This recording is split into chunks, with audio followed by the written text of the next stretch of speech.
আমার এতক্ষণের কথা সবচেয়ে বড় পয়েন্ট এখন করবো বিএনপি। আমার আপনাদের সকলের কাছে একটা প্রশ্ন, বর্তমানে তো তারেক রহমান বাংলাদেশে নাই, তাহলে বিএনপির সবচেয়ে বড় নেতাকে মির্জা ফখরুল। এখন আমি বলতে হাসি পাচ্ছে আমার, মির্জা ফখরুল যদি দেশের সবচেয়ে বড় নেতা হয় বিএনপির, তাহলে গত 3 মাসে কেন মির্জা ফখরুলকে কোনো টক শোতে কিংবা কেন কোনো মিডিয়া ফেস করতে দেখা যায়নি? দেখা গেছে কাকে? সালাউদ্দিন সাহেবকে।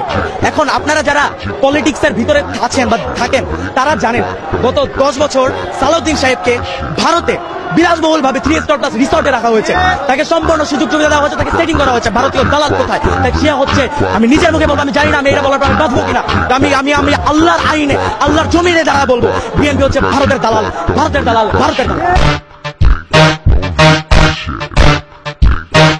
যারা রয়েছে, যারা বিএনপি ভারতের সাপোর্ট করে না, যেমন ইলিয়াস আলী, বাবর, তারা এখন কোথায়? আমার প্রশ্ন, তাদের কি বিএনপি কে সামনে আনছে? কেন আনছে না? কারণ বিএনপি তাদেরকে আনতে দিবে না, তারা ভারতপন্থী না, তারা ভারতের বিরোধী, এবং ভারত আর বিএনপিটা চায় না। তারা এখন এক হয়ে গিয়েছে, 2 সাপের 1 বিষ, আওয়ামী লীগ আর ধানের শীষ।